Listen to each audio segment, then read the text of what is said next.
वैसे guys I hope you are doing well. ये Veer welcome to Stellar Army. तो कैसे हो मेरे दोस्तों, मैं आशा करता हूँ शानदार तरीके से आप लोग अपनी लाइफ को एंजॉय कर रहे हो, अपनी सेहत, फैमिली और पढ़ाई का ध्यान काफी अच्छे से रख रहे हो। बहुत शानदार प्यारी बात बोली गई, जिंदगी में मिली असफलताएं यह बताती हैं आप सफलता के लिए प्रयास कर रहे हैं। इसका मतलब यह कि आप लोगों ने हथियार नहीं डाले। इसका मतलब यह है कि आप लोग कॉन्टिन्यूअसली एक जिद के पीछे लगे हुए हैं कि हाँ इस काम को कर ही छोड़ेंगे। असफलताएं मिल रही हैं तो क्या है, और रियलिटी में उनको असफलता बोलना सही नहीं रहेगा। वो आप लोगों के पास में एक्सपीरियंस है। जब आप लोग एक फाइनल डेस्टिनेशन पर पहुंचेंगे तो दुनिया भर के आप लोगों के पास में तरीके होंगे कि हाँ इन तरीकों से ये काम नहीं किया जा सकता।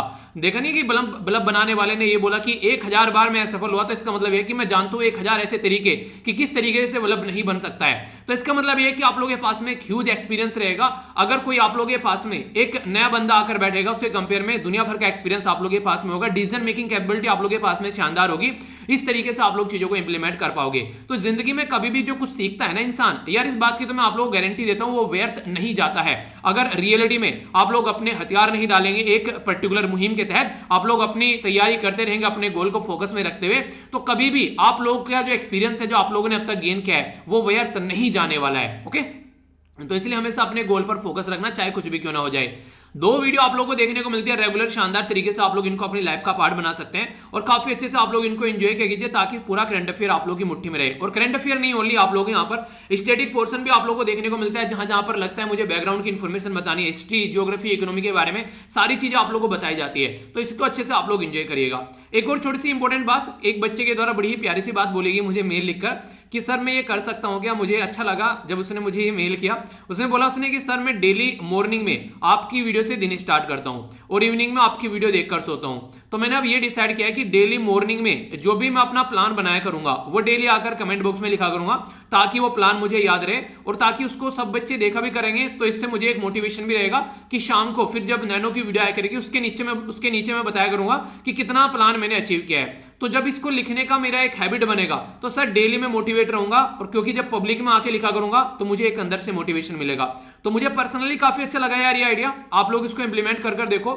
जब मॉर्निंग की वीडियो आती है उसके नीचे प्लान लिखा करो कि आज पूरे दिन आप लोगों को क्या अचीव करना है, ठीक है। और शाम को जब ये वाली वीडियो आती है इसके नीचे आप लोग लिखा करो कि कितना अचीव कर लिया है। और 10 बजे तक आप लोग देखते हो नॉर्मली 9 बजे वीडियो आने के बाद में, तो इसका मतलब ये होता है कि आप लोगों का दिन भी एंड हो गया, तो पूरे दिन में आप लोगों ने क्या अचीव किया है। तो ये आप लोगों को एक अच्छा एक तरीके से जब पब्लिकली आप लोग आकर लिखेंगे तो आप लोग के लिए ऑब्लिगेशन भी होगी कि हाँ यार लोग देखेंगे मैं कमेंट क्या लिख रहा हूं या लिख रही हूं, ठीक है। तो ये मुझे अच्छा लगा, इससे आप लोग डेडिकेटेडली उस प्लान को फॉलो करेंगे। बस एक छोटी सी बात यहां ध्यान रखना, ट्रस्टवर्दी रहना अपने लिए, ठीक है। तो आज का दिन कैसा रहा नीचे जरूर बताना, और कल मॉर्निंग में जब द हिंदू की वीडियो आएगी तो उसके नीचे लिखना कि आप लोग का प्लान कैसा होने वाला है, ठीक है। तो इस तरीके से आप लोगों को पैटर्न लेके चलना है। द हिंदू की वीडियो यहाँ पर 7 बजे कोशिश करूंगा कि अपलोड हो जाए, क्योंकि मॉर्निंग में कई बार ज्यादा न्यूज हो जाती है, तो इसलिए कई बार थोड़ा सा टाइम हो जाता है, पर लेकिन मैं नहीं चाहता हूं कोई भी इंपॉर्टेंट न्यूज छूटे, ठीक है। वो आप लोग की कवर होनी चाहिए। तो इसलिए यहाँ पर आप लोगों को ये लगभग थोड़ा लेट हो जाता है कई बार, पर कोशिश करूंगा 7 बजे से पहले आप लोगों को ये वीडियो मिलनी स्टार्ट हो जाए, ताकि आप लोग एक पैटर्न में अपने दिन को स्टार्ट कर सके और उसके बाद में शाम तक अपना पैटर्न फॉलो कर सके। तो कैसा लगा आइडिया बताइएगा जरूर इसके बारे में, और कौन कौन इसमें पार्टिसिपेट करेगा ये भी बताना, ठीक है। इंपॉर्टेंट बात यहां पर यह है कि एक नेक्स्ट जो आप लोग यहां पर एग्जाम की तैयारी कर रहे हैं तो उसके लिए आप लोगों को पता होना चाहिए कट ऑफ क्या है। तो यूपीएससी के द्वारा अभी रिसेंटली अपना कट ऑफ जो है वो जारी कर दिया गया है, तो इसको जाकर आप लोग देखेगा, इसके बेस पर देखेगा क्या क्या आप लोग तैयारी कर सकते हैं। और सारी पीडीएफ आप लोगों को यहां पर मिल जाती है, ये टेलीग्राम ग्रुप है, यहां से जाकर सारी पीडीएफ डाउनलोड कर लिया करो। जो क्वेश्चन पूछता हूं उनके आंसर भी आप लोगों को यहां पर डाल देता हूं मैं, ठीक है। तो कोई भी कंफ्यूजन आप लोगों के माइंड में नहीं होना चाहिए, तो सारी चीजें अवेलेबल रहती हैं। और इंपॉर्टेंट बात यह है कि आप लोगों का जो यूट्यूब पर वीडियो आता है और उसके बाद में नोटिफिकेशन आता है, उससे 15-20 मिनट पहले यहां पर आप लोगों को लिंक मिल जाएगा उसका, जो कि आप लोग जाकर देख सकते हैं। क्यों? क्योंकि यहां पर पब्लिक करने में ज्यादा टाइम लेता है यूट्यूब एज कंपेयर टू यहां पर चीजें पहले ही बता देता है, ओके। तो यहां पर मैंने कि मतलब पब्लिकली जो वो पोस्ट बाद में आती है पहले ही आप लोगों को यहां पर मिल जाती है, क्योंकि यूट्यूब थोड़ा सा प्रोसेसिंग में टाइम लेता है, ठीक है। पर लेकिन आप लोग वीडियो देख भी पाते हैं उसको, ओके। तो ये थोड़ी सी चीज है जो आप लोगों को मुझे बतानी थी, तो इसलिए टेलीग्राम जरूर ज्वाइन कर लीजिए। टकटकी लगाकर ये वीडियो आप लोगों को देखनी है, ताकि वीडियो को अच्छे से आप लोग एंजॉय कर सकें, और जो भी क्वेश्चन पूछूंगा वो जरूर आंसर दिया करो। एक तरीका रिवीजन हो जाता है यार आप लोगों का, तो उसमें जरूर पार्टिसिपेट किया करो, ओके। तो आइए पहले देख लेते हैं क्या क्या हम लोग को डिस्कस करना है, और ये हम लोग देखेंगे क्वेश्चन की फॉर्म में, ठीक है। तो ये हम लोग डिस्कस करेंगे वीडियो के अंदर। वर्ल्ड रेबीज डे के बारे में बात करेंगे, आप लोगों को इसकी थीम बतानी है। कौन सी मिनिस्ट्री है जो कि यहाँ पर सोशियो इकोनॉमिक कास्ट सेंसस के बारे में बात करती है, ये आप लोग को बताना है। और पहली बार ये सेंसस का प्रस्तुत किया गया था। इसी के साथ में यहाँ पर सेंसस एक्ट ये कब का है, जिसके बेस पर हम लोग अपनी जनगणना यानी कि सेंसस प्रस्तुत करते हैं। अगर हल्दी के बारे में बात करें, जिसको टर्मरिक भी आप लोग बोलते हैं, हमारी कंट्री दुनिया का कितना प्रतिशत हल्दी एक तरीके तरीके से उगाती है, ये आप लोगों को बताना है। टॉप पे कौन है हमारी कंट्री में और बाकी दो कौन से राज्य है रैंकिंग में अगर बात करें तो, ठीक है। एक बात की जा रही है यहाँ पर मांडा बफेलो के बारे में, तो यहाँ पर आप लोगों को देखने को मिलेगा 19th यूनिक ब्रीड अभी हमारे देश में देखने को मिलेगी बफेलो की। और ये किसके द्वारा बेसिकली यहाँ पर इसको बेसिकली एक तरीके से क्राइटेरिया तैयार किया जाता है, तो NBAGR। तो NBAGR क्या है ये आप लोगों को बताना है, ठीक है। इसके बारे में समझेंगे। आगे बात करते हैं इंडिया की आर्मी और कौन सी कंट्री की आर्मी के द्वारा अभी 15वां एडिशन देखने को मिला है यहाँ पर एक ज्वाइंट मिलिट्री एक्सरसाइज का, ये आप लोगों को बताना है, ठीक है। तो यहाँ पर कहां पर हुआ ये अभी रिसेंटली, तो यहाँ पर आप लोगों को देखने को मिलेगा, दोनों ही क्वेश्चन हो गए, ठीक है। एक तो कंट्री का नाम तो होना चाहिए था कम से कम, मैंने दोनों ही क्वेश्चन बना दिए। चलिए कोई नहीं, आप लोगों को बताना है कौन सी कंट्री के साथ में अभी पिथौरागढ़ उत्तराखंड के अंदर हमारी कंट्री में एक ज्वाइंट मिलिट्री एक्सरसाइज देखने को मिली है और उस एक्सरसाइज का नाम क्या है। तो दोनों क्वेश्चन बताइए, तो आप लोग अच्छे से और समझ पाएंगे जब आंसर दूंगा डिटेल में, ठीक है। 12th एडिशन अभी डिफेंस एक्सपो का देखने को मिल रहा है मार्च 2022 में, तो आप लोगों को बताना है कि यहाँ पर एक कहां पर होने वाला है, ठीक है। कई बार बता चुका हूं, रिवीजन भी आप लोगों को हो जाएगा। एफडीआई की जो लिमिट है डिफेंस में, फॉरेन डायरेक्ट इन्वेस्टमेंट, यानी कि बाहर से जो हमारी कंट्री में आकर एफडीआई यानी कि डिफेंस में जो यहाँ पर इन्वेस्टमेंट करेगा, उसका पहले 49 था, अब फिलहाल कितने प्रतिशत है यहाँ पर अगर कोई बाहर से आकर इन्वेस्टमेंट करता है। तो लेक्चर तो यार काफी प्रोडक्टिव रहने वाला है, आप लोग इसकी प्रोडक्टिविटी और बढ़ा सकते हैं अच्छे से पार्टिसिपेट कर, तो कोई भी कंफ्यूजन आप लोगों को माइंड में नहीं रखना है, ठीक है। तो इसके बारे में डिटेल में समझेंगे। 2 डे मेरे बच गए थे, ये मैं आप लोगों को थोड़ा बता देता हूं। एक तो वर्ल्ड रिवर्स डे के बारे में बात की गई थी, ठीक है। तो 26 सितंबर को ये डे है, ये सेलिब्रेट किया जाता है। बेसिकली वर्ल्ड के बारे में बात की जा रही तो ऑल ओवर वर्ल्ड में जहां जहां पर भी रिवर है वो क्या बेसिकली आप लोगों को देखने को मिलेगा फायदेमंद है, उनके बारे में बात की जाती है। तो यहां पर उसकी हाईलाइट ये बेसिकली बताता है, क्योंकि पानी को सेव करना है, रिवर को गंदा नहीं करना है, ठीक है। इस तरीके से जो रिवर है, अगर आप लोग हिस्ट्री आप लोगों ने ढंग से उठाकर पढ़ी होगी तो आप लोगों को पता होगा कि पास्ट में जहां जहां पर नदियां हुआ करती थी वहां पर ही लोगों ने रहना स्टार्ट किया, अपना बसेरा बसाया उसी के आसपास। इसीलिए जब आप लोग अपनी कंट्री का मैप देखेंगे तो अपनी कंट्री के मैप में आप लोगों को एक बड़ी ही क्लियर चीज नजर आएगी कि गंगा और यमुना वाला जो रीजन है यहाँ पर, ये सबसे ज्यादा पॉपुलेशन देश के आप लोगों को यहीं पर देखने को मिलेगी, Uttar Pradesh, Bihar, West Bengal, in particular area में। रीजन क्या है? क्योंकि यहां पर लोगों ने रहना स्टार्ट किया नदी के किनारे, वहां से आसानी से अपना पानी ले सकते हैं, खेती कर सकते हैं आसपास वाले रीजन में। तो इस तरीके से हिस्ट्री में अगर आप लोग उठाकर देखेंगे तो पैटर्न आप लोगों को समझ में आ जाएगा। तो इस तरीके से समझिए, ठीक है। कभी भी कोई किताब पढ़ा करें ऐसे नहीं कि बस करंट अफेयर पढ़ रहे हैं करंट अफेयर की तरीके से, नहीं, आप लोगों को पढ़ना है उसको बेसिकली सब तरीके से ऐड कर। तो जब करंट अफेयर पढ़ो तो जानो उसके बारे में, अच्छा इतनी सारी पॉपुलेशन उत्तर प्रदेश में और बिहार में ही क्यों है? क्योंकि नदी का किनारा है, वहां पर मैक्सिमम स्टार्टिंग में लोगों ने रहना स्टार्ट किया और उपजाऊ जमीन वहां पर हो गई तो लोगों ने खेती करना स्टार्ट करी। तो बेसिक सी बात हो गई ना। तो इस तरीके से कई सारी ऐसी स्टेटमेंट देकर यूपीएससी में क्वेश्चन पूछे जाते हैं आप लोगों से, इवन प्रीलिम्स के अंदर भी। तो कॉन्सेप्ट अगर पता होगा तो कोई कंफ्यूजन नहीं होगा। तो पानी को भी सेव किया करो यार, थोड़ा सा अगर आप लोग जो यहाँ पे भी पानी सेव कर सको, मैं ये नहीं कह रहा हूँ कि पानी यूज नहीं करना है, सेव किया करो। सेव करने का मतलब है कि जहां पर भी आप लोगों को लगे कि आप लोग पानी को बेसिकली सेव कर सकते हो, जैसे आप लोग नहा रहे हो, ठीक है, तो ज्यादा पानी बर्बाद ना करें, डिसाइड करें कि एक 1.5 बाल्टी में अपना काम निपटाना है, ठीक है। ऐसा नहीं कि बस पानी चला जा रहा है, साबुन लगा रहे हैं, बस सावर चला हुआ जा रहा है, या फिर मतलब ऐसे नहीं पानी खराब किए जा रहे हैं, तो ये नहीं होना चाहिए। ब्रश कर रहे हैं तो अपना ये नहीं कि बस पानी खुला छोड़ दिया तक ब्रश खत्म नहीं हो रहा है। छोटी छोटी चीजें होती हैं, इंप्लीमेंट करो लाइफ में, आप लोग इसको एंजॉय भी करोगे और इसको फायदा भी होगा, देश को भी और पूरी दुनिया को फायदा होगा। एक तरीके से सेव करने का मतलब है बचाना चीजों को, ठीक है। वर्ल्ड कॉन्ट्रासेप्शन डे के बारे में यहां पर बात की गई 26 सितंबर को। ये काफी इंपॉर्टेंट है, खासकर जब आप लोगों को पता है कई सारे राज्य जो हैं वो पॉपुलेशन कंट्रोल के बारे में यहां पर बात कर रहे हैं। तो कॉन्ट्रासेप्शन काफी ज्यादा जरूरी है यहां पर, ये काफी ज्यादा एक तरीके से एक ऐसी चीज है जिसके बारे में अवेयरनेस फैलानी चाहिए। और सबसे इंपॉर्टेंट बात क्या है यहां पर, अगर ये सारी चीजें हम लोग यूज करते हैं एक तरीके से, कहीं ना कहीं बीमारियों से बच जाते हैं। तो एक तरीके से इन चीजों के बारे में अवेयरनेस तो स्कूलों में भी फैलानी चाहिए। जैसे कि अगर नॉर्मली देखे कोई भी किसी के साथ में अगर फिजिकल है तो देखिए कॉन्डोम जो होता है वो एक बेसिक चीज होती है, ठीक है। तो यहां पर इंसान क्या करता है, नॉर्मली इनको इग्नोर करता है, पता चला सामने वाले को एड्स है, आपकी भी जिंदगी बर्बाद होगी, सामने वाले को तो जो है वो ही है, ठीक है। तो ये सारी चीजें वो चीजें होती हैं जिनके बारे में इंफॉर्मेशन शेयर करनी चाहिए। इवन आप लोगों ने देखा होगा ओलंपिक के टाइम पर बहुत सारे जो कॉन्डोम्स वगैरह ये बांटे भी गए लोगों को, ताकि यहां पर किसी को बीमारी ज्यादा न फैले, ठीक है।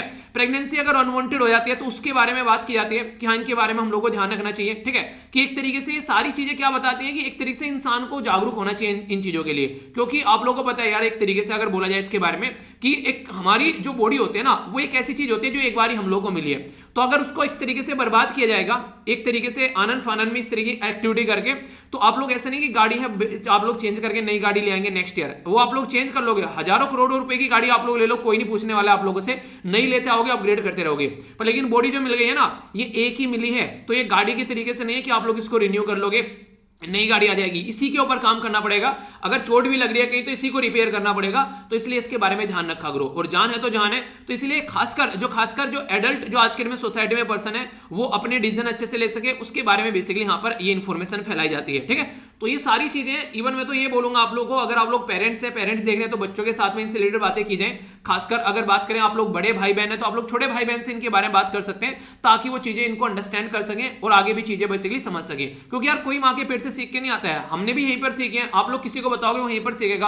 और मुझे तो अच्छा लगता है यार, मैं ऑनलाइन पढ़ाता हूं, मुझे एक ऐसा मौका मिलता है आप लोगों से सब चीजें बातें करने का, ताकि आप लोग ये चीजें और लोगों तक पहुंचा सको। इसलिए अपने आप तक यार चीजें मत रखा करो। कोई भी अगर मैं शेयर करता हूं कुछ ऐसी चीजें, उनको दूसरों तक जरूर पहुंचाइए। अगर आप लोग बात नहीं कर पाते हैं तो ये वीडियो दिखाइए कम से कम उनको, ताकि वो इसके थ्रू समझ सके।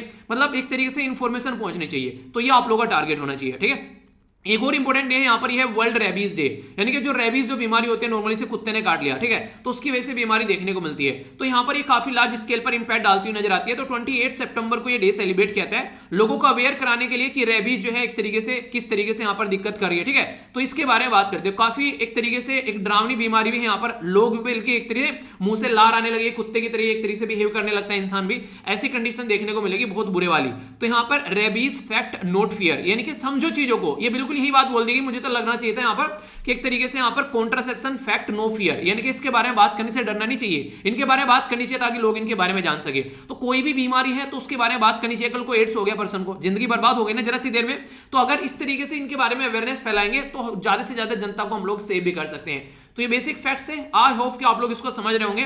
तो 3 डे के बारे में आप लोगों से डिस्कस किया यहाँ पर, ठीक है। और ऐसा नहीं है कि सारे डे एग्जाम में पूछे जाते हैं, कुछ डे में इसलिए भी डिस्कस करता हूं ताकि आप लोग चीजों के बारे में अवेयर हो सके, ठीक है। तो ऐसा मत बोला करो कि सर सारे डे इंपॉर्टेंट होते हैं, नहीं सारे डे इंपॉर्टेंट नहीं होते हैं, पर हाँ अवेयरनेस के पॉइंट ऑफ व्यू तो आप लोगों को पता होना चाहिए, ठीक है। कॉन्ट्रासेप्शन डे नॉर्मली मुझे लगता है कि थीम अगर अच्छी नहीं हो तो कोई आप लोगों से एग्जाम में पूछेगा, पर लेकिन लाइफ तो एक तरीके से एग्जाम से ज्यादा ऊपर है ना, तो इन सब चीजों के बारे में आप लोगों को पता होना चाहिए, ठीक है। तो ये बेसिक इन्फॉर्मेशन थी जो मुझे आप लोगों के साथ में शेयर करनी थी। अब आगे सेक्शन की ओर चलेंगे, जो नेक्स्ट सेक्शन हमारा है, ठीक है। काफी इंपॉर्टेंट है, थोड़ा सा ध्यान से सुनिएगा, तो काफी डिटेल में चाहिए डिस्कस करूंगा। शॉर्ट न्यूज जो लिखा रहता था वो मैंने इसलिए हटा दिया क्योंकि न्यूज जो है काफी डिटेल में हो जाती है, तो मैंने कहा शॉर्ट न्यूज का फंडे हटा देते हैं, ठीक है। तो न्यूज डिटेल में पढ़ेंगे ताकि कोई भी कंफ्यूजन माइंड में न रहे। अभी यहाँ पर यूनियन गवर्नमेंट के द्वारा फाइल किया गया एफिडेविट सुप्रीम कोर्ट के अंदर, और सुप्रीम कोर्ट के अंदर एफिडेविट फाइल करके ये बोला गया कि जो कास्ट सेंसस जो अदर बैकवर्ड क्लासेस के लिए बोला गया था तो वो अभी डिफिकल्ट होगा, क्योंकि ये काफी टफ एक्सरसाइज है, एक तरीके से डिफाइन नहीं है कौन कौन किस कास्ट में रहता है, तो काफी दिक्कत चीजें यहाँ पर देखने को मिलेगी। तो यहाँ पर जो गवर्नमेंट है उसका जो रेस्पॉन्स है यहाँ पर रिट पिटीशन जब यहाँ पर महाराष्ट्र गवर्नमेंट की साइड से आई, ठीक है, कि डेटा कलेक्ट करना चाहिए 2021 में हम लोग को सेंसस के साथ में कास्ट सेंसस भी प्रस्तुत करना चाहिए, तो उसके चलते यहाँ पर सेंट्रल गवर्नमेंट के द्वारा ये रेस्पॉन्ड दिया गया कि देखिए अभी यहाँ पर इस तरीके से चीजें इकट्ठी नहीं की जा सकती है, काफी टफ होगा, काफी एक टफ एक्सरसाइज है, एक्यूरेटली हम लोग इसको कवर नहीं कर पाएंगे, तो उस डेटा को कहीं यूज भी नहीं कर पाएंगे, आनंद फानंद में कोई मतलब नहीं बनता है, तो इसको आगे के लिए छोड़ा जाएगा। तो बोला क्या जा रहा है, तो अपोजिट में हो गए गवर्नमेंट के कि हाँ कास्ट के बारे में अगर बात करेंगे तो और ज्यादा सोसाइटी जो है डिवाइड होती है आप लोग को नजर आएंगे, पर लेकिन यहाँ पर इंपॉर्टेंट फैक्ट ये भी बोला गया कि कई बार कई सारी कास्ट जो है वो काफी ज्यादा प्रॉब्लम में रहती है, कई सारी दिक्कतें आप लोगों को देखने को मिलेगी, तो इसलिए ये भी बोला जाता है कि कास्ट सेंसस अगर आप लोग निकाल पा रहे हैं तो इससे काफी अच्छे से आप लोग चीजों पर फोकस कर पाएंगे, काफी सारे लोगों को आप लोग सपोर्ट कर पाएंगे, ठीक है। तो एक तरीके से इसके बारे में इसलिए बोला जा रहा है कि पुअर हाउस होल्ड और इंप्लीमेंटेशन के बारे में अगर बात करें तो एंटी पुअर्टी जो प्रोग्राम है उनको आप लोग ध्यान में रखकर चला पाओगे, जो गरीब तबका है सोसाइटी का, और खासकर जो गरीब तबका है जो कि एक तरीके से 2 वक्त की रोटी भी नहीं जुटा पाता है, उनके लिए आप लोग काम कर पाओगे। तो ये बातें यहां पर बोली गई है। कुछ बेसिक बातें मैं आप लोगों को बताने वाला हूं। सोशियो इकोनॉमिक कास्ट सेंसस पहली बार जो प्रस्तुत किया गया था 1931 में प्रस्तुत किया गया था। इंपॉर्टेंट क्वेश्चन क्या बन जाएगा, कौन सी मिनिस्ट्री है जो इसको प्रस्तुत करती है, तो यार ये है रूरल डेवलपमेंट मिनिस्ट्री। और इंटरेस्टिंग चीज जो आप लोगों को देखने को मिलेगी वो ध्यान रखिएगा, रूरल डेवलपमेंट मिनिस्ट्री प्रस्तुत करती है, और आजादी के बाद में पहली बार 2011 में प्रस्तुत किया गया, पर लेकिन रूरल डेवलपमेंट मिनिस्ट्री दोनों के लिए प्रस्तुत करती है, रूरल जो गांव के लिए भी और अर्बन के लिए भी, ठीक है। तो ये देखने को मिलेगा, तो यहां पर इसके द्वारा कैरिड आउट ये किया जाता है। तो ये इंपॉर्टेंट फैक्ट जो आप लोग याद रखेगा, पहली इंपॉर्टेंट बात। और देखिए मैक्सिमम लोग जो है अब तक गांव में ही रहते थे, अभी तो सिटी कुछ सालों से अभी बनना स्टार्ट हुआ, ढंग से लोग सिटी में रहना स्टार्ट किए हैं, वरना मैक्सिमम पॉपुलेशन एग्रीकल्चर के ऊपर डिपेंडेंट थी, गांव में रहते थे, तो इसलिए रूरल डेवलपमेंट मिनिस्ट्री को यह काम दे दिया।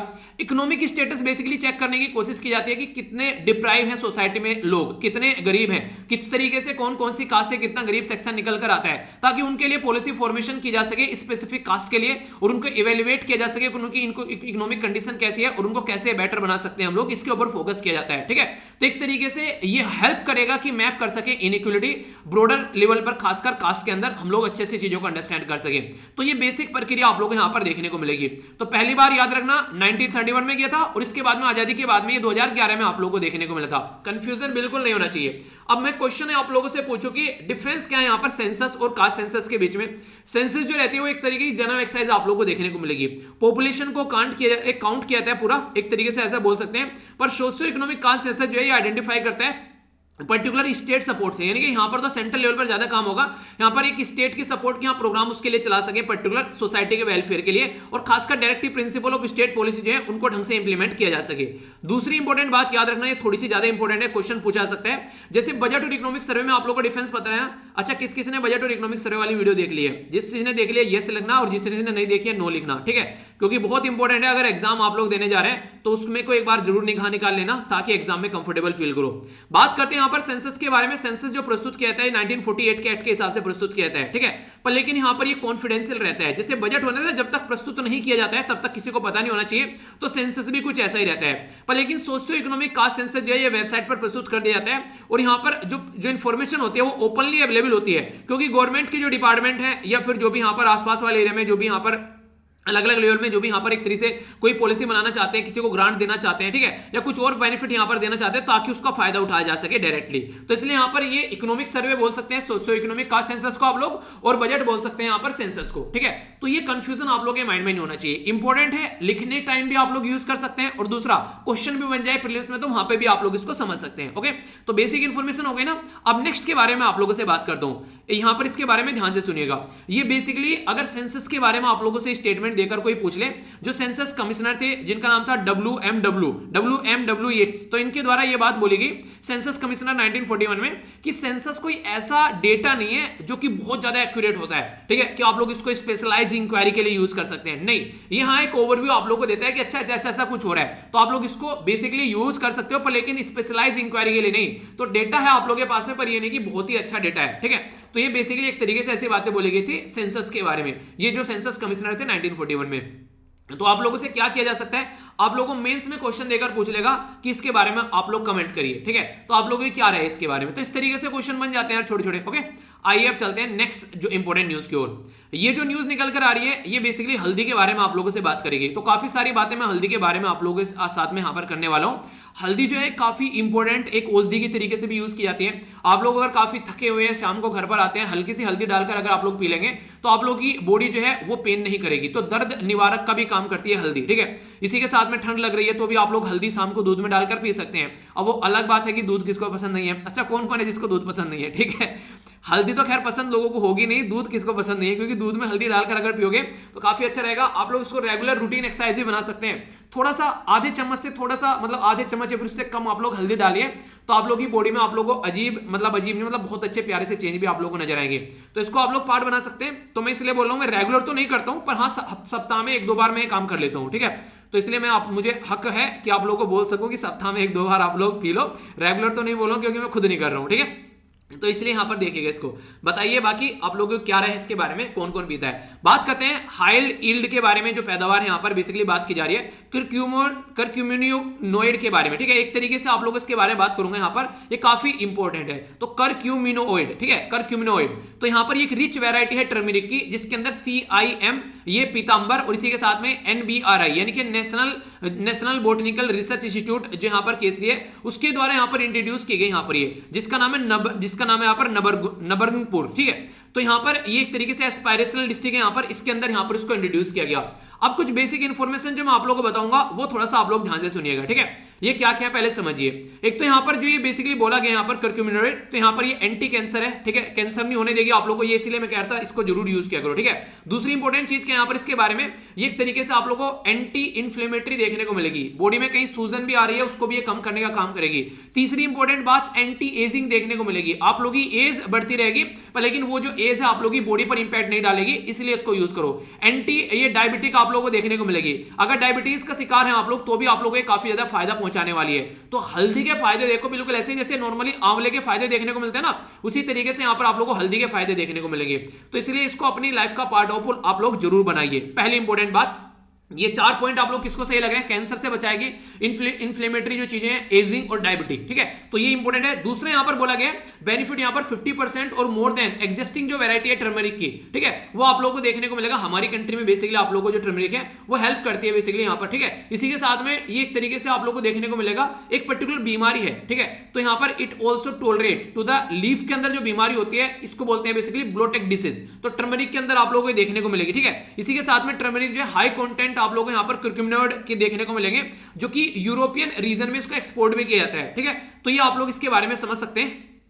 तो ये बातें हैं यहां पर इसके बारे में, बेनिफिट तो आप लोगों को ये देखने को मिलेंगे, ठीक है, तो यहां इसके बारे में इंफॉर्मेशन है, ठीक है, तो ये हेडिंग थोड़ा सा अलग हो गई, ओके। टर्मरिक का अगर बात करें तो मसालों में यूज किया जाती है, डाई में यूज किया जाता है, दवाई में, कॉस्मेटिक जो भी आप लोग यूज करते हैं, आप लोग देखो वो आती है एक वीको टर्मरिक आती है, देखो टर्मरिक नहीं कॉस्मेटिक, ठीक है, तो वाला बहुत एडवर्टीजमेंट आया करता था पहले। तो हल्दी का यूज करती है काफी ज्यादा। हल्दी तो नॉर्मली ये माना जाता है कि अगर आप लोग, ये तो पता नहीं मुझे कहां में मिलाकर, क्योंकि मैंने कभी यूज नहीं किया, कि अगर चेहरे पे आप लोग लगाओगे, मतलब पानी डाल के या फिर मतलब जो भी डालता होगा उसमें, क्या डालता है, शहद, दूध, कुछ कुछ मतलब जो भी डालते हो आप लोग, तो उसको बताना क्या डाल के लगाया जा सकता है चेहरे पे, कि चेहरे पर भी आप लोग निखार आएगा। इसको देखा नहीं है, जब एक तरीके से इसको कई बार यूज किया जाता है कई सारे त्योहारों में भी हमारे यहाँ पर, ठीक है, तो नॉर्मली देखा होगा आप लोगों ने इन चीजों को, तो काफी इंपॉर्टेंट इस तरीके से पार्ट बन जाता है ये लाइफ का, हमारी रिलीजियस एक्टिविटी में भी आप लोगों को पार्ट देखने को मिलेगा, ठीक है। जो कलर है यहाँ पर, ये आप लोगों को कर्क्यूमिन जो बेसिकली इससे निकल कर आता है, जो येलो आप लोगों को देखने को मिलेगा। अब इंपॉर्टेंट क्या है यहाँ पर, इंडिया के अंदर 80% दुनिया में जो हल्दी है वो इंडिया के अंदर पैदा होती है, और उसमें सबसे ज्यादा आप लोगों को तेलंगाना के अंदर देखने को मिलेगी, दूसरे नंबर पर महाराष्ट्र और तीसरे नंबर पर तमिलनाडु। तो साउथ इंडिया में आप लोगों को ये मैक्सिमम देखने को मिलेगी, ठीक है। तो याद रखिएगा सबसे ज्यादा कहां पर आप लोगों को देखने को मिल रही है, वो देखने को मिल रही है तेलंगाना, यहां पर देख सकते हैं आप लोग, ये हो गया तेलंगाना, ठीक है, फिर आप लोग जाएंगे यहां पर, कहां पर है, ये हो गया महाराष्ट्र, ठीक है, और फिर यहां से आना तमिलनाडु, तो यहां पर वी शेप में आप लोग देख सकते हैं, तो तेलंगाना, महाराष्ट्र और तमिलनाडु, तो यहां पर सबसे ज्यादा आप लोगों को हल्दी उगती हुई अपने देश में नजर आएगी। तो अपनी कंट्री का फायदा है, अपनी कंट्री का, इसलिए देख सकते हैं आप लोग, ग्रो कहां पर होती है, 20 से 35 डिग्री तक टेम्परेचर आप लोग को देखने को मिलेगा, और रेनफॉल, जो रेनफॉल चाहिए इसको यहां पर, वो लगभग 1500 मिलीमीटर आप लोग को देखने को मिलेगी, ठीक है। तो रेनफेड या इरिगेटेड जो कंडीशन है इसके बारे में आप लोग याद रखते हैं, इसके बेस पर आप लोग बता सकते हैं बेसिकली ये कैसी चीज है, ओके। तो ये बेसिक चीजें आप लोगों के सामने होगी। अब हमारी कंट्री में यहां पर जो ये पर्टिकुलर वैरायटी है, ठीक है, तो डेवलप की गई central institute of medical and जो एरोमेटिक प्लांट्स है उसके द्वारा, ठीक है। ये बताना आप लोगों को कहां पर लोकेटेड है, ये आप लोगों को बताना है। हाई यील्ड वैरायटी यहां पर अगर निकल कर आती है तो प्रोडक्शन अच्छा खासा होगा, ठीक है, ये बिल्कुल इसी तरीके से बोल सकते हैं। हाई यील्ड वैरायटी जैसे हमारी कंट्री में भी डेवलप की गई कई सारी चीजों की, जैसे कि आप लोग वीट की और चावल की। हमारी कंट्री में क्या किया गया बेसिकली, गेहूं और चावल, जैसे कि हमारी कंट्री में जब एक तरीके से नहीं ग्रीन रिवोल्यूशन आया तो खासकर नॉर्थ इंडिया में काफी बड़ा रोल इनके द्वारा प्ले किया गया, ठीक है। तो इस तरीके से आप लोग समझ सकते हैं। Regular supply, water maximum use, fertiliser, ये सब चीजें आप लोगों को देखने को मिलेगी कहीं ना कहीं कम होती नजर आती है। यानी कि एक तरीके से अगर आप लोग यहां पर यूज करेंगे ये सारी चीजें, ऐसे ही यहां पर वैरायटी यूज करते हैं तो उसमें क्या रहता है, उसमें सारी चीजें कम हो जाती है कहीं ना कहीं, ठीक है। फर्टिलाइजर भी आप लोग कम लगेगा, पर नॉर्मल वैरायटी में आप लोग को ज्यादा लगेगा। तो ये सारी वैरायटी में मैक्सिमम आप लोग को देखने को मिलेगा कम चीजें होती नजर आएगी। और इसी के साथ में यहां पर क्यूरक्यूमिनॉइड के बारे में बात करें तो कंटेंट 12.5% आप लोग को देखने को मिलेगा एज कंपेयर टू एग्जिस्टिंग जो यहां पर वैरायटी है। बैलेंस बनाने की जरूरत काफी ज्यादा रहती है कि कितना फर्टिलाइजर होना चाहिए, कितना एक्यूरेट आप लोगों को पानी देना है, और यहां पर नॉर्मली कोई वैरायटी बनाई जाती है नहीं तो उसमें इन सब चीजों का ध्यान भी रखा जाता है, ठीक है। तो ये बेसिक इन्फॉर्मेशन हो गई। आई होप कि आप लोगों के माइंड में कोई कंफ्यूजन नहीं होगा। नेक्स्ट न्यूज की ओर चलता हूं। ये जो इंपॉर्टेंट न्यूज यहां पर निकल कर आ रही है ये है बेसिकली मांडा बफेलो के बारे में। तो मांडा बफेलो जो है इसको रिकॉग्नाइज किया गया 19th यूनिक ब्रीड है बफेलो, यानी कि भैंस की एक नई वैरायटी आप लोगों को देखने को मिलेगी। नॉर्मली भैंस जो है ब्लैक कलर की होती है, पर यहां पर कुछ ब्राउनिश कलर की आप लोगों को देखने को मिलेगी इंडिया के अंदर जो पाई गई है, ठीक है। तो यहां पर नेशनल ब्यूरो ऑफ एनिमल जो यहां पर जेनेटिक रिसोर्स है उसके द्वारा इसके बारे में यहां पर बताई गई है। देखने को कहां पर मिली, ईस्टर्न घाट में देखने को मिली। बेसिकली यह है कोरापुट रीजन उड़ीसा। तो अगर उड़ीसा से आप लोग निकल कर आते हैं तो आप लोगों के लिए स्टेट पीसीएस के अंदर क्वेश्चन यहां से बन जाएगा, और वैसे सेंट्रल लेवल पर भी क्वेश्चन बन जाएगा आराम से, क्योंकि जब यहां पर नेशनल लेवल पर कुछ चीज काउंट कर रहे हैं तो इसलिए क्वेश्चन बन सकता है, ठीक है। इसको आप लोगों को देखने को मिलेगा एस ग्रे, यानी कि एक तरीके से जो राख का कलर नहीं होता है उस तरीके की ग्रे कोटेड कॉपर, जो यहां पर बेसिकली कॉपर कलर्ड यानी कि जो तांबे के कलर के हेयर आप लोगों को इसके नजर आएंगे। सिल्वर व्हाइट इन कलर में आप लोगों को देखने को मिलेगी। तो ये एक तरीके से काफी इंपॉर्टेंट है। यहां पर जो मांडा है are resistance to parasite infection, less prone to disease, और इसी के साथ में एक प्रोडक्टिव लो, ये यहां पर एक तरीके से इनपुट के साथ में अच्छा खासा आउटपुट, यानी एक अच्छी भैंस आप लोग बोल सकते हैं, ठीक है। तो ऐसा बोल सकते हैं यहां पर एक प्रोड्यूस करती है, यहां पर रिप्रोड्यूस करती है एट लो और द नील इनपुट सिस्टम, ठीक है। तो यानी कहने का मतलब यहां पर यह कि आप लोग एक तरीके से इस तरीके की वैरायटी को अपने और जगह भी यहां पर बेसिकली इंप्लीमेंट कर सकते हैं अगर हमारी कंट्री में स्पेसिफिकेशन देखने को मिल रही है तो। सिग्निफिकेंस क्या रिकॉग्नाइज करने का, देखिए सेंटर और स्टेट पर हम लोग को पता चल जाता है क्या कौन सी चीजों को हम लोग को कंजर्व करना है, ठीक है। तो इसके चलते यूनिक बफेलो है तो कंजर्व करना चाहिए, पता चला वैरायटी खत्म हो गई तो हमको समझना पड़ेगा। तो जेनेटिक रिसोर्सेज भी उसके हम लोग ध्यान रख सकते हैं, ठीक है। तो इस तरीके से ब्रीडिंग के लिए हम लोग को बेसिकली एक तरीके से स्ट्रेटजी बनानी है, कैसे हम लोग को चीजों को लेकर चलना है। दूसरा यहां पर अगर बात करें मार्केटिंग में, जो मिल्क प्रोड्यूस हो रहा है, कर्ड प्रोड्यूस हो रहा है, दही घी आप लोगों को देखने को मिलता है, तो प्रीमियम प्राइस पर आप लोगों को देखने को मिलता है। कई अलग से अगर वैरायटी आती है उनका कि हाँ ये वाली बकरी का दूध पीना है, ये वाली भैंस का दूध पीना है, ये वाली गाय का दूध पीना है, ये बिल्कुल प्रोडक्ट में भी वैरायटी आप लोग को देखने को मिलेगी, ठीक है। अगर बात करें NBAGR के बारे में तो याद रखिएगा Indian council of agriculture research और नेशनल ब्यूरो ऑफ एनिमल जो जेनेटिक रिसोर्सेज है, ठीक है। तो आंसर भी आप लोगों को मिल गया, कहां पर है, करनाल के अंदर में। तो नोडल एजेंसी जिसके अंदर रजिस्टर किया जाता है यहां पर ये इस तरीके से कुछ भी, तो लाइव स्टॉक कोई भी हो यहां पर, ठीक है, जैसे कि आप लोगों को इसके बारे में बताया या पोल्ट्री वगैरह, ठीक है। तो यहां पर आप लोगों को देखने को मिलेगा ये सारी चीजें आइडेंटिफाई की जाती है, इवेल्युएट किया जाता है, इनकी कैरेक्टरिस्टिक देखी जाती है, कैसे कंजर्व कर सकते हैं वो देखते हैं, कैसे हम लोग इनको यूटिलाइज कर सकते हैं वो देखते हैं, और इसी के साथ में जेनेटिक रिसोर्सेज के बारे में बात की जाती है, ठीक है। तो एक तरीके से आप लोग इस तरीके से देख सकते हैं, ठीक है। तो कहीं ना कहीं इन सब चीजों के बारे में ध्यान रखेंगे तो एक तरीके से अगर कुछ लिखने के लिए भी आ जाए इस इंस्टीट्यूशन के बारे में पूछ ले आप लोगों से, तो थोड़ी थोड़ी चीजें यार आप लोग जितना याद रखोगे, मैं कोशिश करता हूं कि मैक्सिमम चीजें आप लोग की कवर कराई जाए, कोई भी कंफ्यूजन आप लोगों को देखने को नहीं मिले। तो इसलिए भरपूर तरीके से आप लोग को अपने आप को तैयार करना है, तो इसके चलते आप लोग चीजों का ध्यान रख सकते हैं, ठीक है। तो ये बेसिक इंफॉर्मेशन हो गई जो मुझे आप लोगों के साथ में शेयर करनी थी, इसके बारे में याद रखना, ओके। आगे चलते हैं, और यहां पर एक छोटी सी मिस्टेक भी मैंने आप लोगों की कल की थी एक वीडियो के अंदर, तो उससे भी आप लोगों को थोड़ा सा यहां पर एक फायदा देखने को मिलेगा, उसके बारे में थोड़ी बात करूंगा। बात की जा रही है इंडिया और नेपाल के एक्सरसाइज के बारे में। तो 15th एडिशन अभी देखने को मिलेगा जिसका नाम है सूर्य किरण। तो अगर आप लोगों से कोई पूछ ले सूर्य किरण जो है वो किस किस कंट्री के बीच में, तो इंडिया और नेपाल के बीच में है। अगर पूछ ले एक्सरसाइज अभी कहां पर देखने को मिली, तो याद रखना ये उत्तराखंड में अभी हमारी कंट्री में देखने को मिली, और ऑल्टरनेटिवली यहां पर ये एक्सरसाइज बेसिकली नजर आती है, ठीक है। अभी यहां पर नेपाल के अंदर आप लोगों को एक्सरसाइज देखने को मिली, तो नेपाल ये हो गया हमारी कंट्री में, उत्तराखंड, उत्तर प्रदेश, बिहार, और इसी के साथ में ये हो गया वेस्ट बंगाल और सिक्किम। तो 5 राज्य हमारी कंट्री में बेसिकली नेपाल को टच करते हैं। कितना कितना एरिया है, उत्तर प्रदेश यहां पर 551 टच करता है, ठीक है, और बिहार जो है वो 726 टच करते हैं। तो याद रखना बिहार जो है वो ज्यादा बॉर्डर टच करता है एज कंपेयर टू अगर उत्तर प्रदेश के साथ में आप लोग कंपेयर करो। तो ये थोड़ा सा कंफ्यूजन जो है इसको आप लोग दूर कीजिएगा, क्योंकि यहां पर मुझे भी कंफ्यूजन हो गया था। तो यहां पर इसको याद रखना आप लोग, उत्तर प्रदेश से ज्यादा बिहार टच करता है। उत्तराखंड जो है यहां पर ये आप लोगों को 200 बेसिकली 75 देखने को मिलेगा, वेस्ट बंगाल 100, और सिक्किम जो है वो सबसे कम करता है 99। तो टोटल मिलाकर जो बॉर्डर टच करता है इंडिया नेपाल के साथ में 1751 किलोमीटर आप लोग को देखने को मिलेगा। तो ये बेसिकली इंपॉर्टेंट चीज होगी जो कि क्वेश्चन की फॉर्म में आप लोगों से एग्जाम में बन जाती है, ठीक है। तो इसके बारे में याद रखना। बाकी जो मिलिट्री एक्सरसाइज है वो तो पता ही है, एक दूसरे को समझ सके, अंडरस्टैंड कर सके, डिजास्टर मैनेज कर सके, ठीक है। इन सब चीजों के बारे में कल को कोई एंटी टेररिस्ट एक्टिविटी होती है उसको रोक सके, इंटरऑपरेबिलिटी, शेयरिंग, जो इंफॉर्मेशन के बारे में बात करें, ठीक है। 14th जो एडिशन है यहां पर, ये आप लोग कहां पर देखने को मिला था, ये सलझंडी नेपाल के अंदर 2019 में, यानी कि अभी 2021 में हुआ, इसका मतलब 2020 में हुआ नहीं कोविड-19 के चलते, तो याद रखिएगा। तो सलझंडी जो बेसिकली नेपाल के अंदर में 2019 में वहां पर था, अभी यहां पर 15वां एडिशन आप लोगों को देखने को मिल रहा है इंडिया के अंदर, उत्तराखंड के अंदर। तो कोई कंफ्यूजन आप लोगों के माइंड में नहीं होना चाहिए इसको लेकर। तो बेसिक इंफॉर्मेशन बता दी, लोकेशन वगैरह भी आप लोगों के माइंड में आप लोगों को क्लियर होनी चाहिए, ठीक है। आगे चलते हैं, यहां पर डिफेंस एक्सपो के बारे में बात की जा रही है, तो इस पे कई बार क्वेश्चन पहले पूछे जा चुके हैं, आगे भी बन जाएगा, तो कोई सोचने वाली बात नहीं है, बन सकता है आराम से, ठीक है। बात की जा रही है 12th एडिशन यानी कि 12वां संस्करण जो डिफेंस एक्सपो का देखने को मिलेगा, ये आप लोगों को गांधीनगर गुजरात के अंदर देखने को मिलेगा मार्च 2022 में, ठीक है।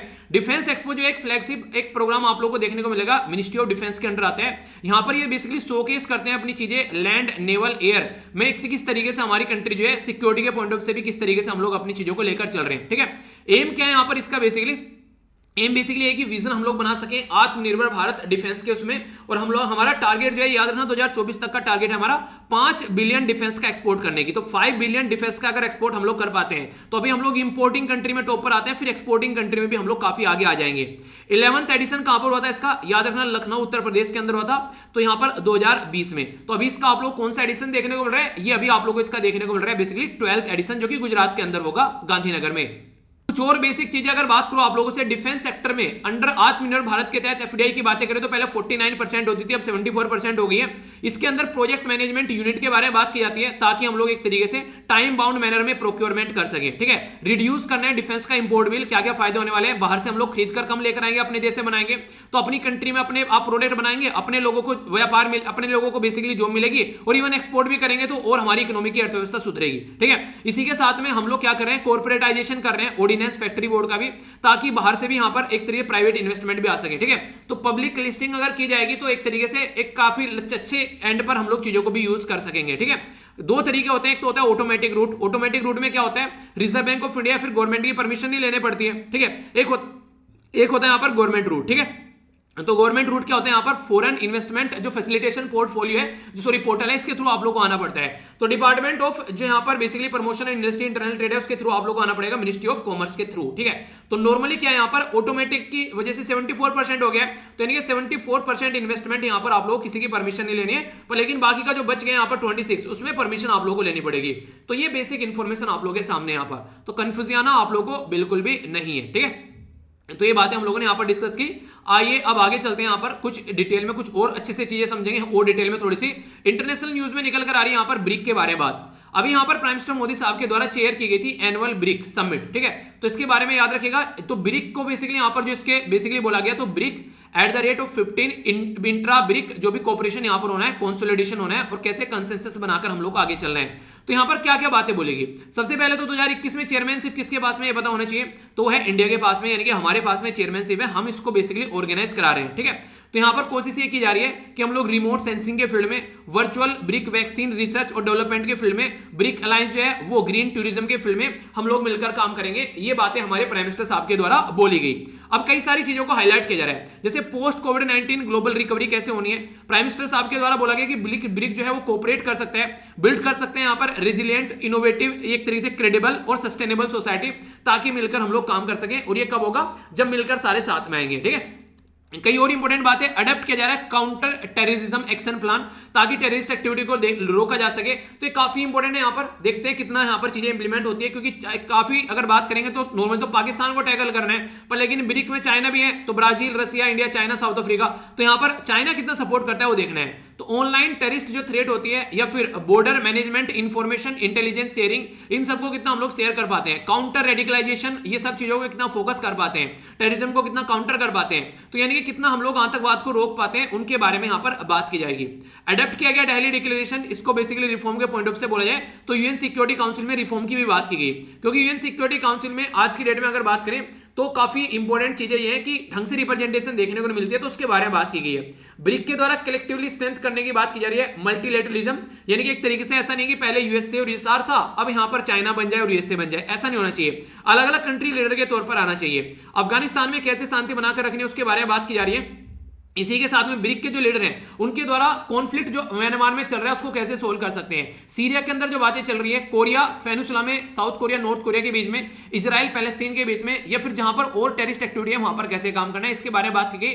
वर्ल्ड ट्रेड ऑर्गेनाइजेशन, जिसको आप लोग WTO बोलते हो, इसके थ्रू भी फोकस किया गया कैसे यहाँ पर trade related aspects of intellectual property right, याद रखिएगा ट्राइब्स जो है यहाँ पर, ये वर्ल्ड ट्रेड ऑर्गेनाइजेशन का बेसिकली आप लोग यहाँ पर ये मुद्दा देखने को मिलेगा, इसके अंदर यहाँ पर आता है। तो कोविड-19 के चलते कई सारी वैक्सीन जिसके द्वारा बनाई गई है, तो ये बोला जा रहा है कि ये जो वैक्सीन, ये जो दवाइयां बनाई गई हैं, क्या WTO के थ्रू यहाँ पर आप लोग इनके ऊपर पेटेंट को कैंसिल कर सकते हैं, ताकि सबसे ज्यादा एक आज के में जो रिक्वायरमेंट है दवाइयों की वो लोगों तक पहुंचाई जा सके। तो इसके चलते भी कई बारी कंट्रोवर्सी यहाँ पर सामने निकल कर आई, जिसमें यूएस से पीछे हट गया था पहले, ठीक है। इवन बिल गेट्स साहब ने भी मना कर दिया था, आप लोगों ने देखा होगा उस टाइम पर काफी ज्यादा कंट्रोवर्सी निकली थी कि बिल गेट्स साहब ने मना कर दिया कि इसके बारे में ऐसा कुछ नहीं होगा, ठीक है। तो कई सारी ऐसी चीजें आप लोगों को देखने को मिली थी, तो उसी के बारे में यहां पर बातें की जा रही है। तो कोई कंफ्यूजन इसको लेकर आप लोगों के माइंड में नहीं होना चाहिए, ठीक है। कुछ लिखने के लिए भी आ जाए तो आप लोग इतनी चीजें बता दी कि अब आप लोग लिख भी पाए, तो इस तरीके से मैंने आप लोगों को चीजें बताई हैं, तो इसलिए माइंड में क्लैरिटी रखना। अब आगे चलता हूं, कुछ बातें और आप लोगों को यहां पर जानने को मिलेगी इंपोर्टेंट ब्रिक के बारे में। तो ब्रिक जो है इंडिया चेयर कर रहा है, पहले तो याद रखिएगा ब्रिक एक्रोनिम में यहां पर ब्राजील, रसिया, इंडिया, चाइना, साउथ अफ्रीका, ठीक है। तो आप लोग अगर इसको मैप में देखना चाहते हैं तो इसको आप लोग एक बार मैप में देखिए कहां पर ये लोकेटेड है कंट्री। तो यहां पर आप लोगों को देखने को मिलेगा बेसिकली ब्राजील, ठीक है, ये हो गया रसिया, ये हो गया चाइना, ठीक है, और ये हो गया साउथ अफ्रीका, और ये तो है अपनी प्यारी कंट्री। तो यहां पर हमारी कंट्री क्या कर रही है, इसको बेसिकली इसको एक तरीके से सेंटर का काम कर रही है, ठीक है। तो इस तरीके से आप लोग यहां पर देख सकते हैं। तो ये कौन कौन होगी, ये सारी कंट्री के स्टार्टिंग से ब्रिक का पार्ट है, तो कंफ्यूज आप लोग इसको लेकर नहीं होना है, स्टार्टिंग से हम लोग ब्रिक का पार्ट नहीं है, ठीक है। तो हम लोग आगे चलकर ब्रिक का सॉरी हम स्टार्टिंग से ही ब्रिक का पार्ट है, सॉरी साउथ अफ्रीका स्टार्टिंग से ब्रिक का पार्ट नहीं है। साउथ अफ्रीका 2010 में इसको ज्वाइन किया, पहले इंडिया, ब्राजील, रसिया और चाइना हुआ करते थे। 2006 में जब इसकी पहली मीटिंग हुई, इसका जो कॉन्सेप्ट दिया गया था, ये ब्रिटिश इकोनॉमिस्ट थे जिनका नाम था जिम ओनेल, ठीक है, इनके द्वारा बेसिकली बोला गया कि ब्रिक जैसी कोई ऑर्गेनाइजेशन होनी चाहिए। तो यहाँ पर इनके द्वारा बोला गया, ये इन कंट्री को ध्यान में रखते हुए 2001 में, फिर 2006 में इसकी पहली मीटिंग हो गई, ठीक है, 2010 में इसको साउथ अफ्रीका ने भी ज्वाइन कर लिया। अगर मोटे मोटे तौर पर कुछ लिखने के लिए आता है ब्रिक के बारे में, तो आप लोग यहां पर देखते हैं 41% जो ग्लोबल पॉपुलेशन है, 24% जो ग्लोबल जीडीपी है और 16% जो ग्लोबल ट्रेड है, वो आप लोगों को ब्रिक से ही निकलकर आता हुआ नजर आएगा। इंपॉर्टेंट है ये काफी ज्यादा, ठीक है।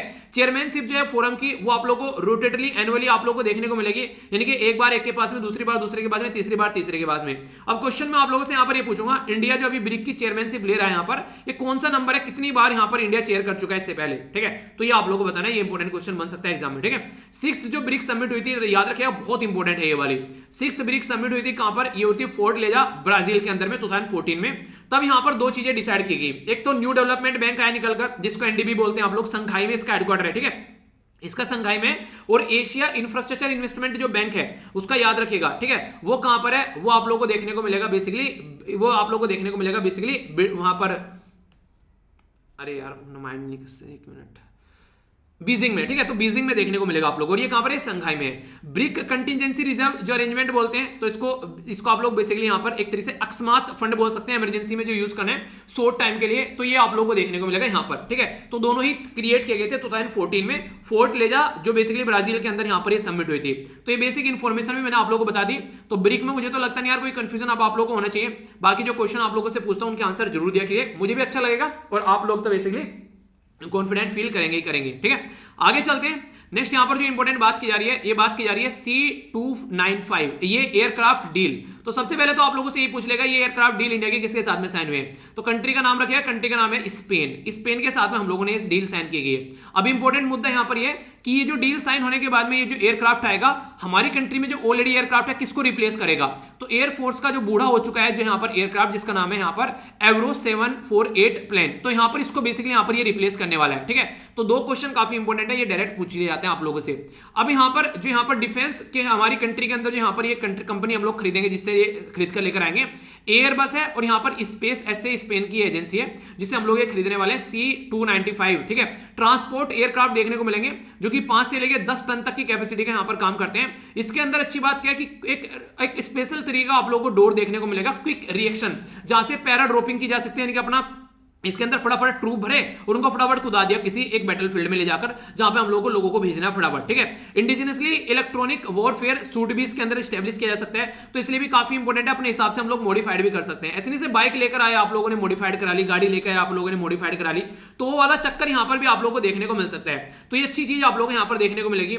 आगे अगर बात करें, एयरबस जो डिफेंस और स्पेस और टाटा एडवांस जो सिस्टम लिमिटेड है, यहां पर ये मिलकर काम करेंगे, यानी कि एयरबस और यहां पर स्पेस जो है यहां पर ये, और टाटा एडवांस जो सिस्टम है TALS, ठीक है। तो याद रखिएगा यहां पर टाटा एडवांस सिस्टम लिमिटेड बोलते हैं इसको।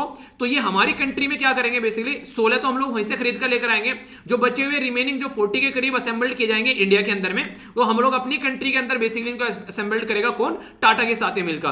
तो यानी कि एक तरीके से अच्छी चीज ये हो रही है कि एक हमारी कंट्री में मैन्युफैक्चरिंग एक्टिविटी होनी स्टार्ट हो जा रही है, तो ये अच्छी चीज यहां पर देखने को मिलती है।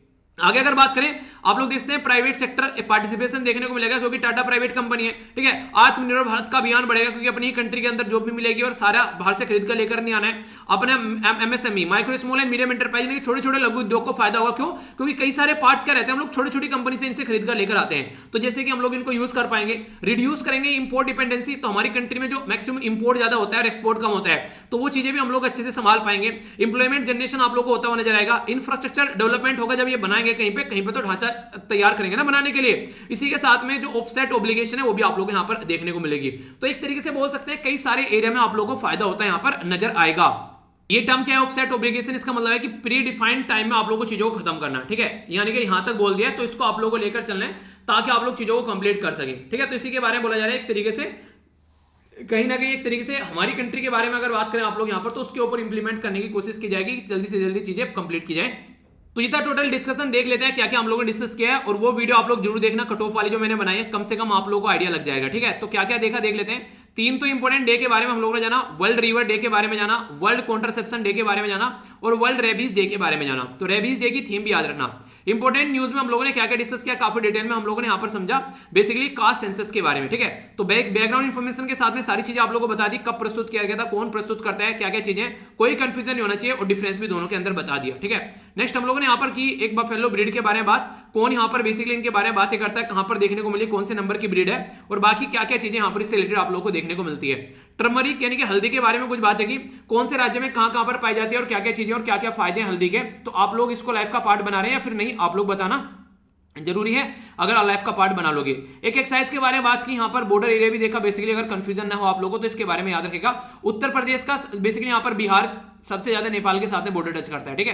तो ये कंफ्यूजन आप लोगों के माइंड में नहीं होना चाहिए। डिफेंस एक्सपो के बारे में जाना, कहां पर क्या क्या हो रहा है, हम लोगों को क्या फायदा होने वाला है। तो कई सारी इंपॉर्टेंट बातें हैं जो माइंड में आप लोगों को क्लैरिटी लेकर आनी चाहिए, ठीक है। इसके बारे में हम लोगों ने डिटेल में समझा। ब्रिक कंट्री कहां से निकल कर आया, क्या क्या बातें, कौन सी मीटिंग है और क्या क्या चीजें चल रही है, क्या क्या बना, सारी चीजें आप लोगों को बता दी। कोई कंफ्यूजन नहीं होना चाहिए। C295 के बारे में काफी कुछ हम लोगों ने डिस्कस किया, तो इसके बारे में कोई कंफ्यूजन नहीं होना चाहिए। अब क्वेश्चन आप लोगों के सामने जो आप लोग को अटेम्प्ट करने, एक एक कर यहां पर देख लेते हैं। सबसे पहले बात की जा रही है वर्ल्ड रेबीज डे के बारे में। थीम आप लोगों को बतानी है, कौन सी मिनिस्ट्री यहां पर सोशियो इकोनॉमिक का सेंसस बेसिकली लेती है, इसके बारे में बताना है। सेंसस एक्ट कब का है, जिसके हिसाब से चीजें चलती हैं। इंडिया कितनी हल्दी प्रोड्यूस करती है, सबसे ज्यादा राज्य 3 कौन से हैं, ये आप लोगों को बताना है। बफेलो की जो ब्रीड है रिकॉग्नाइज की गई किसके द्वारा, इंस्टीट्यूशन का नाम बताइए। आर्मी कौन सी को मिलकर यहां पर कौन सी एक्सरसाइज कर रही है पिथौरागढ़ में, जहां पर आप लोगों को देखने को मिली अभी 15वां संस्करण, ये बताना है। 12th एक्सपो कहां पर देखने को मिला, और इवन इससे पहला 11वां एक्सपो कहां पर था, वो भी आप लोग बताइए। एफडीआई में डिफेंस की लिमिट क्या है, ये भी आप लोग को बतानी है। तो क्वेश्चन है प्यारे प्यारे से, अटेम्प्ट जरूर किया करो। आंसर सबके आप लोगों को टेलीग्राम पर मिल जाएंगे, ठीक है। तो वहां से जाकर आप लोग देख लिया करो, ओके। आगे बात करते हैं वर्ल्ड टूरिज्म डे के बारे में बात करते हैं। 27 सितंबर को सेलिब्रेट किया, तो थीम आप लोगों को बतानी है। अगर बात करें प्रैक्टिकली जो बात करें जो सी फ्री जो बेसिकली चीजें हो रही हैं, ठीक है। तो यहां पर कब तक के लिए बोला गया है कि यहां पर ये सी फ्री हो जाएगा, बिफोर 2050। किसके लिए बोला गया है, वर्ल्ड का रेफ्रिजरेटर किस किस को बोला जाता है, सुप्रीम कोर्ट के द्वारा। अभी यहां पर अगर बात करें तो इंपॉर्टेंट बात यहां पर बोलेगी कि जो ऑर्डर है उसको इलेक्ट्रॉनिकली ट्रांसमिट करेंगे। तो कौन से आर्टिकल को फायदा देखने को मिलेगा संविधान के अंदर, CMERI क्या है, इसके बारे में आप लोगों को बताना है, कहां पर ये लोकेटेड है। इसी के साथ में जो बेसिकली दुर्गापुर वेस्ट बंगाल में, वैसे पर फुल फॉर्म क्या है, ठीक है। वर्ल्ड ट्रेड ऑर्गेनाइजेशन कब यहां पर आया, इससे पहले इसको GWT बोलते थे। तो GWT क्या था ये बताना है आप लोगों को। Ease of doing business report कौन प्रस्तुत करता है, ह्यूमन कैपिटल इंडेक्स और वर्ल्ड डेवलपमेंट रिपोर्ट ये कौन प्रस्तुत करता है, ICSID, ये बेसिकली किसके द्वारा सर्टिफिकेट किया जाता है, यहां पर इंडिया का पार्ट नहीं है, तो ये आप लोगों को बताना था, ठीक है। तो कई सारे प्यारे क्वेश्चन थे, आंसर देख लेते हैं एक कर। सबसे पहले तो टूरिज्म फॉर इंक्लूसिव ग्रोथ, तो ये इसकी थीम आप लोगों को नजर आएगी। आर्टिक जो यहां पर सी है, इसके बारे में याद रखिएगा, इंपॉर्टेंट है, काफी क्वेश्चन पूछा जा सकता है, ठीक है। तो आर्टिक सी जो है बोला गया 2050 तक का यहां पर बर्फ देखने को नहीं मिलेगा। आर्टिक और अंटार्कटिका वाला रीजन जो है इनको रेफ्रिजरेटर यानी कि एक तरीके से कूलर या फ्रिज आप लोग बोल सकते हैं, इनको बोला जाता है पृथ्वी का एक तरीके से, ठीक है। यहां पर सुप्रीम कोर्ट के द्वारा बोला गया अगर किसी को रिहा करना है तो रिहा करने का एक तरीके से डिसीजन आने के बाद में वो रिहा नहीं होता है, तो आर्टिकल 21 का आनंद है, तो इसलिए उसको तुरंत रिहा करना चाहिए, ठीक है। डीसी कुकिंग टेक्नोलॉजी अभी यहां पर central medical engineering research institute के द्वारा दुर्गापुर के अंदर वेस्ट बंगाल के अंदर डेवलप किया गया, इन्वायरमेंट को भी फायदा पहुंचाएगी। वर्ल्ड ट्रेड ऑर्गेनाइजेशन 1995 में बनाया गया, इससे पहले बोला करते थे general agreement on tariff and trade, तो ये बोला करते थे, ठीक है। वर्ल्ड बैंक के बारे में आप लोग याद रख सकते हैं, इसके द्वारा ease of doing business report प्रस्तुत की जाती थी, जिसको डूइंग बिजनेस रिपोर्ट बोलते थे। अब ये प्रस्तुत नहीं की जा रही है, ठीक है, इरेगुलरिटीज की वजह से डेटा के अंदर।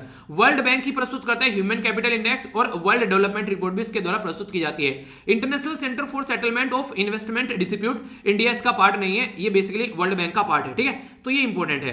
बताना आप लोगों ने सुबह क्या डिसाइड किया था कि आप लोगों ने अचीव किया है, यस या फिर नो, और क्या क्या अचीव किया उसके बारे में लिखिएगा, जिससे कि आप लोगों को लिखने की भी प्रैक्टिस हो जाएगी। तो कई सारे फायदे आप लोगों को देखने को मिलेंगे। तो मॉर्निंग में हिंदू की वीडियो के नीचे लिखा करो क्या क्या अचीव आप लोगों को करना है, और शाम तक आप लोग ये देखा करो कि आप लोगों ने ये अचीव कर लिया है। तो ये काफी अच्छा है, इसको इंप्लीमेंट कर देखो, बहुत ज्यादा फायदा आप लोगों को देखने को मिलेगा, और रेगुलर लिखने की प्रैक्टिस हो जाएगी। उसके बारे में सोचोगे तो आप लोगों का माइंड भी चलने लगेगा। पर लेकिन ऐसा नहीं कि एक दिन छोड़ दिया दूसरे दिन आप लोगों ने कर लिया, नहीं, रेगुलर करो इस काम को, फिर देखो फायदा। तो नेक्स्ट लेक्चर में मिलता हूं, तब तक अपना ध्यान रखिए। पीडीएफ यहां से डाउनलोड कर लेना, फ्री ऑफ कॉस्ट मिल जाएगी। बड़ों को नमस्ते, छोटों को प्यार, छोटी सी लाइफ एंजॉय करो, तब तक के लिए जय हिंद।